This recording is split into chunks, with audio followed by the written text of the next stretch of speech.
In the 1950s, Korea was one of the poorest countries in the world. This was due to 36 years of Japanese colonial rule, followed by the division of the Korean Peninsula with the Korean War.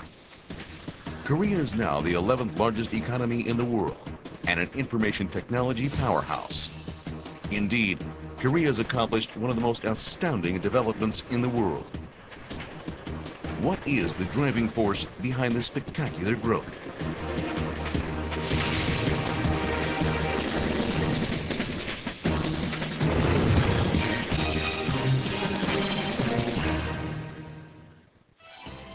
International experts pinpoint Korea's education system as one of the driving forces. For a poor agrarian-based country with scarce natural resources, human resources were the only resource Korea could mobilize to overcome its poverty. Cultivating its valuable human resources through education contributed to the country's spectacular industrial growth. Korean industries are moving toward sophisticated value-added products like semiconductors, heavy machinery, and petrochemical items. Colleges and universities adapt to this trend by providing quality human resources equipped with in-depth knowledge and skills. Economic success contributed to the country's democratization and political stability. With that as a base, Korea has grown into a country of freedom and diversity. Its cultural influence is sweeping across Asia, as seen from the popularity of its music, dance, and movies, a boom known as the Korean Wave, or Hallyu in Korea.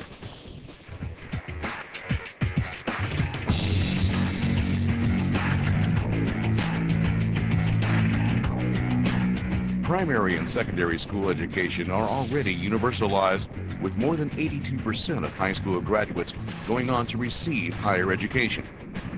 Korea spends 8.2% of its GDP in education, more than the average of other OECD countries.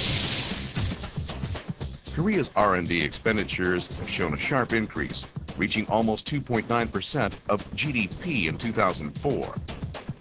Research funds are channeled to universities through special funded projects, such as Brain Korea 21 and New University for Regional Innovation.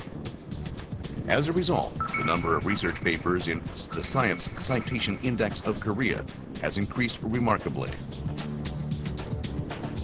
What enabled Korea's education system to grow?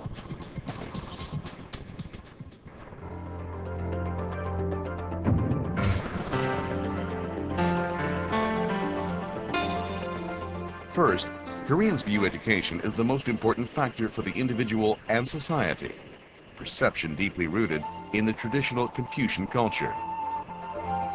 In the past, Korea was a Confucian nation managed by capable and talented people with a strong sense of morals. Education was a key factor in the selection of these people. Excelling in these selective exams was the way to obtain respect, social status, and wealth. That deeply ingrained Confucian perception of education continues to fuel a strong desire for education in Korean society today. Second, the government plays a key role in response to the people's demand for education and the need for an educated labor force to power economic growth.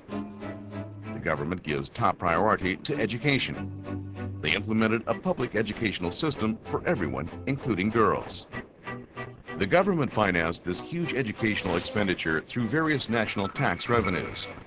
As a result, Korea's education system expanded rapidly into a strong central system to supervise the enlargement of educational facilities, upgrading of the quality of teachers, and reform of the national curriculum. Third, many private schools and universities were set up with donations from philanthropists and patriotic organizations. Now, a quarter of middle schools, half of high schools, and 3/4 of colleges and universities are private. This phenomenon is not seen in other countries. Parents also pay a substantial sum of money for private education, including home tutoring. Their zeal for their children's education is fueled by the knowledge of economic gains from educational investment.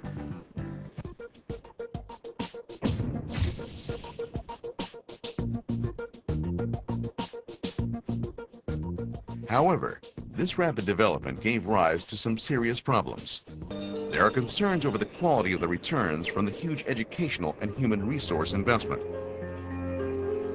The government and private sector have invested much into education, yet parents and students are dissatisfied with the quality of education. Many experts question whether the money, time, and human resources have been used efficiently in public and private education.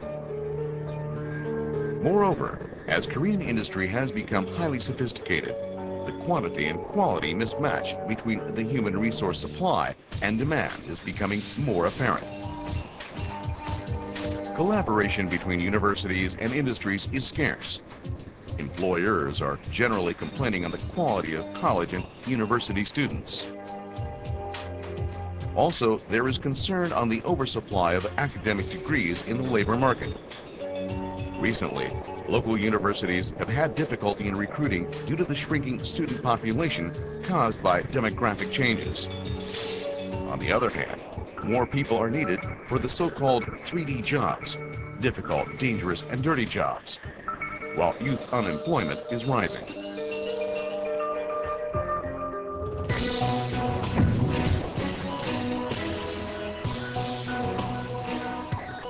The Korean government is tackling these problems in various ways. At the tertiary level, the government launched funding projects such as Brain Korea 21 to cultivate young researchers, particularly in science and technology. There is also the New University for Regional Innovation Project for specialized research and education at local universities. The Korea Research Foundation has more than doubled the research funds, basic sciences, liberal arts, and social studies. Such R&D investments strongly foster collaboration between universities and industries that make Korean industries more competitive. The government wants to attract more foreign students to these high-quality courses and programs in colleges and universities.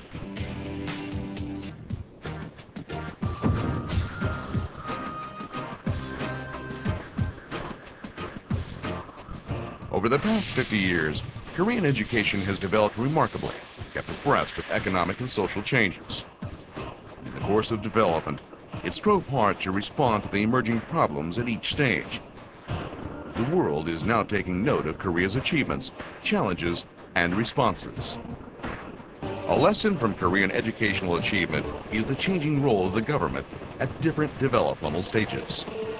The government led the initial expansion, even at the expense of quality, to meet the vast demand.